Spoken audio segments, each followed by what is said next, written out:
Gyandeep YouTube channel पर आप सबका स्वागत है। आज मैं आप सबके लिए फिर से इस वीडियो में हिंदी साहित्य के 50 महत्वपूर्ण प्रश्नों को लेकर आई हूँ, जो कि सभी परीक्षाओं के लिए उपयोगी है। सारी क्वेश्चन इंपॉर्टेंट है, इसी तरह के क्वेश्चन एग्जाम में पूछे जाते हैं। तो आप वीडियो को लास्ट तक ज़रूर देखें और वीडियो पसंद आए तो वीडियो को लाइक से सब्सक्राइब करना ना भूलें। मैंने इसी तरह हिंदी साहित्य पर बहुत सारे प्रैक्टिस सेट कराए हैं। अगर आप सारी वीडियो नहीं देख पाए हैं तो प्लेलिस्ट में जाकर देख सकते हैं। आज के इस वीडियो में हम फिर से हिंदी साहित्य के 50 महत्वपूर्ण प्रश्नों को देखेंगे। तो चलिए देखते हैं क्या है क्वेश्चन। क्वेश्चन नंबर वन है देवनागरी लिपि को राष्ट्र लिपि के रूप में कब स्वीकार किया गया था। हम हिंदी की लिपि क्या है, देवनागरी लिपि है। क्या लिपि है? देवनागरी लिपि है। और देवनागरी लिपि को राष्ट्र लिपि के रूप में कब स्वीकार किया गया था? 14 सितंबर 1949 को देवनागरी लिपि को राष्ट्र लिपि के रूप में स्वीकार किया गया था, 14 सितंबर 1949 को। क्वेश्चन नंबर 2 है जन्मेजय का नाग यज्ञ किसकी कृति है? जन्मेजय का नाग यज्ञ क्या है? नाटक विधा की रचना है। और किसकी कृति है? जयशंकर प्रसाद की। जयशंकर प्रसाद छायावाद के प्रवर्तक माने जाते हैं, छायावादी कवि हैं। कामायनी इनकी प्रसिद्ध रचना है। इनकी कामायनी जो इनका महाकाव्य है, इससे ज़्यादातर क्वेश्चन एग्जाम में पूछे जाते हैं। तो इस पर मैंने डिटेल में वीडियो बनाया है, लिंक मैंने डिस्क्रिप्शन बॉक्स में दे रखा है, आप देख सकते हैं। क्वेश्चन नंबर 3 है छायावाद के प्रवर्तक का नाम क्या है? तो छायावाद के प्रवर्तक कौन है? जयशंकर प्रसाद ही छायावाद के प्रवर्तक है, छायावादी कवि हैं। क्वेश्चन नंबर 4 है चीनी तिब्बती भाषा समूह की भाषाओं को बोलने वाले को कहा जाता क्या है? जो चीनी तिब्बती भाषा समूह के जो भाषा बोलने वाले हैं उनको क्या कहा जाता है? निषाद कहा जाता है। क्वेश्चन नंबर 5 है चिंतामणि की रचयिता कौन है? चिंतामणि की रचयिता है रामचंद्र शुक्ल। चिंतामणि निबंध विधा की रचना है। क्वेश्चन नंबर 6 है चांद का मुंह टेढ़ा है काव्य की रचयिता कौन है? चांद का मुंह टेढ़ा है काव्य की रचयिता कौन है? गजानन माधव मुक्तिबोध। मुक्तिबोध का पूरा नाम एग्जाम में पूछ लिया जाता है। मुक्तिबोध का पूरा नाम है गजानन माधव मुक्तिबोध। क्वेश्चन नंबर 7 है चरणदास चोर किसकी नाट्य कृति है? नाट्य कृति है चरणदास चोर क्या है? नाट्य कृति है। किसकी कृति है? हबीब तनवीर की है। क्वेश्चन नंबर 8 है चंदन विष व्यापत नहीं लिपटे रहत भुजंग, यह इस पंक्ति की रचयिता कौन है? रचनाकार कौन है? रहीमदास जी है। चंद्रवरदाई किसके दरबारी कवि हैं? चंद्रवरदाई आदिकाल के कवि हैं। और किसके दरबारी कवि हैं? पृथ्वीराज चौहान के दरबारी कवि हैं। पृथ्वीराज रासो जो है पृथ्वीराज चौहान की ही लिखी गई रचना है। कौन सी इनकी रचना है? पृथ्वीराज रासो। पृथ्वीराज रासो जो कि हिंदी का प्रथम महाकाव्य माना जाता है। और किसकी रचना है? चंद्रवरदाई की रचना है। और चंद्रवरदाई किसके दरबारी कवि थे? पृथ्वीराज रासो के दरबारी कवि थे। घनिष्ठ की शुद्ध उत्तरावस्था क्या है? घनिष्ठर। घनिष्ठ की शुद्ध उत्तरावस्था क्या है? घनिष्ठर। क्वेश्चन नंबर 11 है हिंदी का प्रथम एकाकी क्या है? हिंदी का प्रथम एकाकी देखिए, हिंदी की प्रथम रचना, हिंदी के प्रथम उपन्यास, हिंदी की प्रथम कहानी, हिंदी की प्रथम कवि। इस तरह से एग्जाम में हिंदी से प्रथम से क्वेश्चन पूछे जाते हैं। तो इस पर भी मैंने वीडियो बनाया है, लिंक मैंने दे दिया है, आप देख सकते हैं। तो हिंदी के प्रथम एकाकी कौन है? एक घूट। एकांकी क्या है हिंदी की?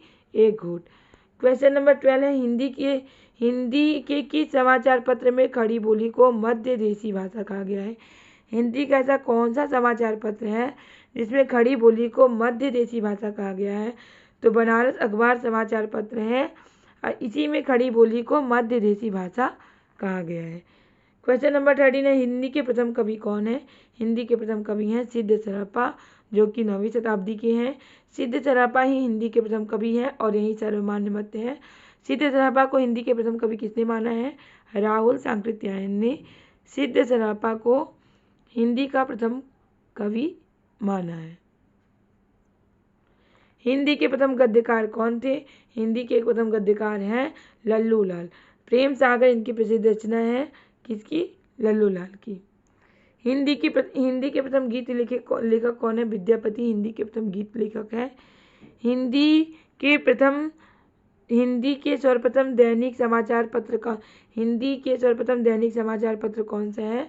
सुधावर्षण हिंदी का प्रथम दैनिक समाचार पत्र है।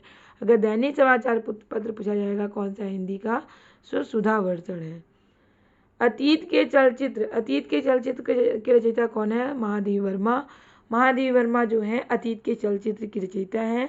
ये भी छायावादी कवित्री हैं। कौन? महादेवी वर्मा। और इन्हें आधुनिक युग की मीरा कहा जाता है। किसे? महादेवी वर्मा को आधुनिक युग की मीरा कहा जाता है। अमीर खुसरो ने किसके विकास में अग्रणी भूमिका निभाई है? तो खड़ी बोली के विकास में अमीर खुसरो ने अग्रणी भूमिका निभाई है।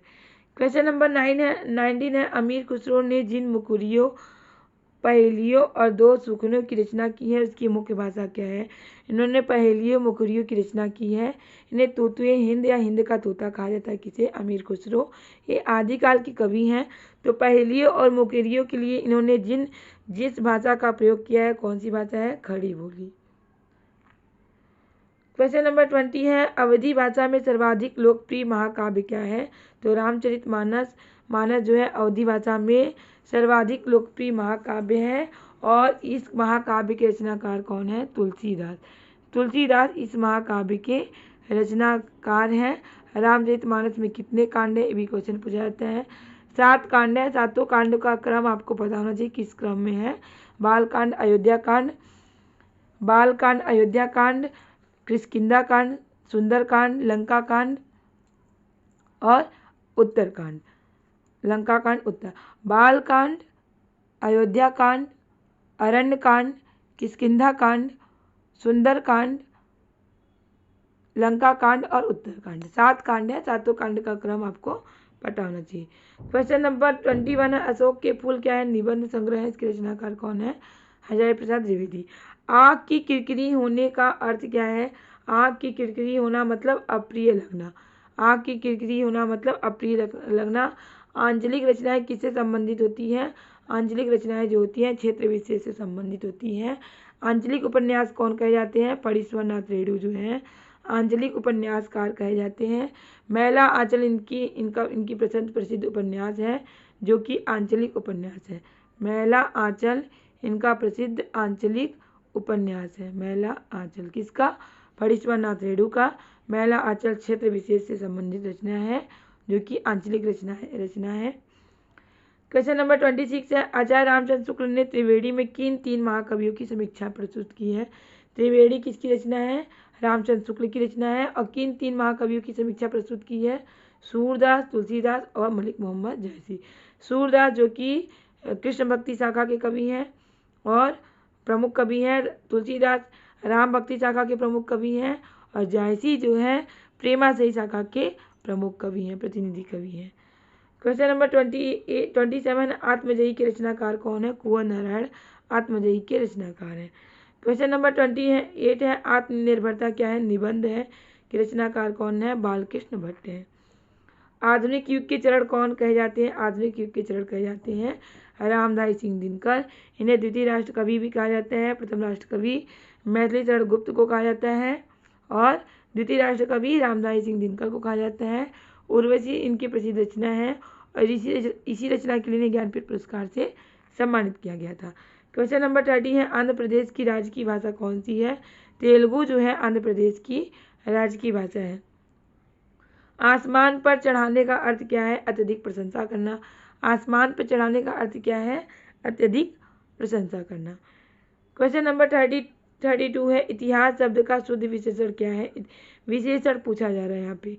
देखिए ग्रामर मतलब व्याकरण से भी क्वेश्चन पूछे जाते हैं एग्जाम में। तो यहाँ पूछा जा रहा है इतिहास शब्द जो है इसका विशेषण क्या होगा? तो ऐतिहासिक। क्वेश्चन नंबर 33 है, ईदगाह क्या है? कहानी है। इसके रचनाकार कौन है? प्रेमचंद। प्रेमचंद को कथा सम्राट कहा जाता है। किसे कथा सम्राट किसे कहा जाता है? प्रेमचंद को। प्रेमचंद को कथा सम्राट कहा जाता है। क्वेश्चन नंबर 34 है, वापसी किस विधा की रचना है?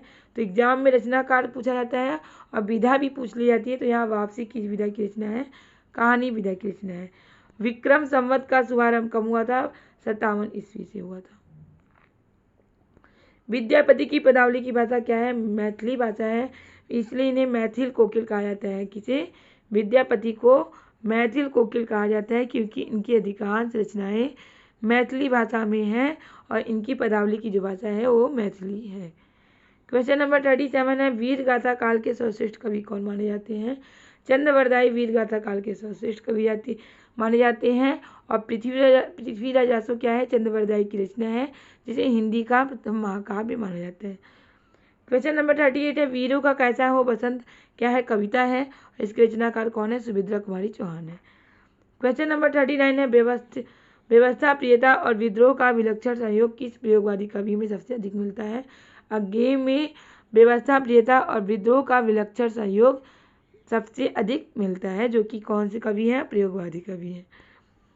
क्वेश्चन नंबर 40 है, शिव शंभू के चिट्ठे से संबंधित रचनाकार कौन है, बालमुकुंद गुप्त है। क्वेश्चन नंबर 41 है, शिवा बामनी के रचनाकार कौन है, भूषण, जो कि रीतिकाल के कवि हैं। रीतिकाल के कवि हैं भूषण, और शिवा बामनी इनकी प्रसिद्ध रचना है। क्वेश्चन नंबर 42 है, शेष कादम्बरी के रचनाकार कौन है, अलका सरावगी शेष कादम्बरी के रचनाकार है। श्रद्धा किस कृति की नायिका है, देखिए श्रद्धा कामायनी, जो कि महाकाव्य है। किसका महाकाव्य है, जयशंकर प्रसाद का महाकाव्य है। तो और श्रद्धा क्या है, इसकी नायिका है। तो महाकाव्य जो कामायनी है, इससे एग्जाम में ज़्यादातर क्वेश्चन पूछे जाते हैं। इसके रचनाकार जयशंकर प्रसाद है। इसकी नायक नायिका और इसका प्रतीक भी पूछा जाता है, कौन किसका प्रतीक है। इसमें कितने सर्ग हैं, 15 सर्ग हैं। इस तरह से कामायनी से क्वेश्चन पूछे जाते हैं। तो कामायनी महाकाव्य पर मैंने डिटेल में वीडियो बनाया है। अगर आप वीडियो नहीं देखे हैं तो लिंक मैंने दे दिया है, देख सकते हैं। क्वेश्चन नंबर 44 है, संविधान की 8वीं अनुसूची के अनुसार कितनी भाषाओं को राजभाषा के रूप में संवैधानिक मान्यता प्राप्त है। तो 8वीं अनुसूची में 22 भाषाओं को संवैधानिक मान्यता प्राप्त है। क्वेश्चन नंबर 45 है, संविधान की 8वीं अनुसूची में शामिल की गई 4 नई भाषाएं कौन सी है। 8वीं अनुसूची में कौन सी 4 नई भाषाएं शामिल की गई है, संथाली, मैथिली, बोडो और डोंगरी। क्वेश्चन नंबर 46 है, संसद से सड़क तक क्या है, काव्य है। इसके रचनाकार कौन है, सुदामा पांडे धूमिल। ये समकालीन कविता के कवि हैं। कौन, सुदामा पांडे धूमिल समकालीन कविता के कवि हैं। और ये व्यंग्यकार कवि के हैं। इनके रचनाओं में व्यंग देखने को मिलता है। क्वेश्चन नंबर 47 है, संस्कृति से सर्वाधिक प्रभावित द्रविड़ भाषा कौन सी है। तेलुगु जो है, तेलुगु द्रविड़, संस्कृत से सर्वाधिक प्रभावित द्रविड़ भाषा तेलुगु है। क्वेश्चन नंबर 49 है, संस्कृति के 4 अध्याय, यहाँ पे 4 कर लीजिएगा। संस्कृति के 4 अध्याय के रचनाकार कौन है, रामधारी सिंह दिनकर। क्वेश्चन नंबर 50 है, सखी वे मुझसे कहकर जाते, ये प्रसिद्ध पंक्ति है, किसके द्वारा कही गई पंक्ति है, मैथिली चरण गुप्त के द्वारा कही गई पंक्ति है, सखी वे मुझसे कहकर जाते। लास्ट क्वेश्चन है 51, जो कि आप लोगों के लिए है। आप लोगों को इसका आंसर कमेंट बॉक्स में बताना है। अगर आपको आंसर पता है तो कमेंट में आंसर जरूर बताइएगा, इससे समझ में आएगा कि आपकी तैयारी कैसी हो रही है। तो क्वेश्चन है, प्रबंध चिंतामणि के रचनाकार कौन है, दामोदर पंडित, कवि आसगो, रोड़ा कवि, मेरुतुंग। तो प्रबंध चिंतामणि के रचनाकार कौन है, इन चारों ऑप्शन में से कौन सा ऑप्शन सही है। अगर आपको आंसर पता है तो कमेंट बॉक्स में आंसर जरूर बताइएगा। उम्मीद है कि आपको वीडियो जरूर पसंद आया होगा। वीडियो पसंद आया तो वीडियो को लाइक से सब्सक्राइब करना ना भूलें, क्योंकि आपका लाइक से सब्सक्राइब ही हमें मोटिवेट करता है इस तरह के क्वेश्चन, इस तरह के टॉपिक लाने के लिए, जिससे आपकी अच्छी तैयारी हो सके और आप अपने एग्जाम में सफल हो सके। इसी तरह के क्वेश्चन, इसी तरह के टॉपिक की तैयारी करने के लिए मेरे चैनल से जुड़े रहें। तब तक के लिए मिलते हैं नेक्स्ट क्लास में। बाय।